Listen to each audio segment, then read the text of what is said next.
Winter സമയത്ത് ഇവിടെ പെട്ടെന്ന് തന്നെ ഇരുട്ടാവും. ഒരു 5:30 ആകുമ്പോഴേക്കും നല്ല ഇരുട്ടായിട്ടുണ്ടാവും. പിന്നെ വിൻ്ററൊക്കെ കഴിഞ്ഞ് സ്പ്രിംഗ് ആവുന്നതോടുകൂടെ കൂടുതൽ സമയം പകൽ വെളിച്ചം ഉപയോഗപ്പെടുത്തുക എന്നുള്ള ഉദ്ദേശത്തോടു കൂടെ ചെയ്യുന്ന ഒരു സംഭവമാണ് ഈ ഡേ ലൈറ്റ് സേവിങ്. അതായത് നമ്മുടെ ക്ലോക്കൊക്കെ 1 മണിക്കൂർ ഫാസ്റ്റാക്കി വയ്ക്കും. അപ്പോൾ 1 മണിക്കൂർ മുൻപ് നമ്മുടെ ജോലികളൊക്കെ തുടങ്ങും. കൂടുതൽ പകൽ വെളിച്ചം നമുക്ക് ഉപയോഗപ്പെടുത്താം.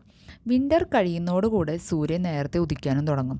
ഈ വർഷം മാർച്ച് 9 പുലർച്ചെ 2 മണിക്കാണ് ക്ലോക്കൊക്കെ മാറുന്നത്. അതായത് 1:59 കഴിഞ്ഞാൽ 2 മണിയല്ല, 3 മണിയാണ് ആവുക. ഇവിടെ ലോക്കൽ എന്നുള്ളത് US ടൈമും ഹോം എന്നുള്ളത് ഇന്ത്യൻ ടൈമുമാണ്. US-ൽ 1:59 നാട്ടിൽ 12:29 ആണ്. ഇത് അടുത്ത മിനിറ്റിലെടുത്ത സ്ക്രീൻഷോട്ടാണ്. US-ൽ 1:59 കഴിഞ്ഞപ്പോൾ 2 മണിക്ക് പകരം 3 മണിയായി. നാട്ടിൽ 12:29 കഴിഞ്ഞപ്പോൾ 12:30 അതായത് ക്ലോക്ക് 1 മണിക്കൂർ ഫാസ്റ്റാക്കി വെക്കണം. ഇൻ്റർനെറ്റുമായി കണക്റ്റഡ് ആയിട്ടുള്ള ഫോൺസും ക്ലോക്കുകളൊക്കെ തനിയെ സമയം മാറിക്കോളും.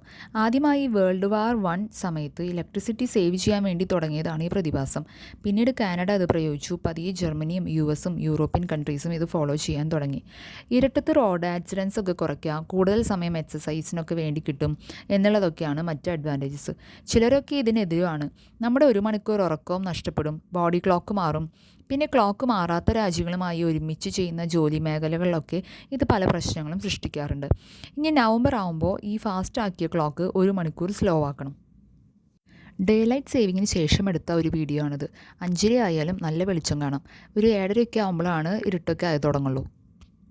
അപ്പോൾ ക്ലോക്കുകൾ തിരിച്ചു വെച്ചില്ല എന്നുണ്ടെങ്കിൽ സ്കൂളിൽ എത്തുമ്പോഴേക്കും 2 പീരീഡ് കഴിഞ്ഞിട്ടുണ്ടാവും. ജോലിയിൽ എത്തുമ്പോഴേക്കും അതൊരു ഹാഫ് ഡേ ലീവായി മാറിയിട്ടുണ്ടാവും. അങ്ങനെ നമ്മുടെ ജീവിതത്തിൻ്റെ താളം തന്നെ മൊത്തത്തിൽ തെറ്റിയിട്ടുണ്ടാവും. നമ്മുടെ നാട്ടിലൊക്കെ ഓരോ വീട്ടിലും എത്ര ക്ലോക്കുകളാണ്. ഇത് മുഴുവൻ കയറി ഇറങ്ങി തിരിച്ച് വെക്കുമ്പോഴേക്കും നമ്മുടെ നടു ഒടിഞ്ഞിട്ടുണ്ടാവും.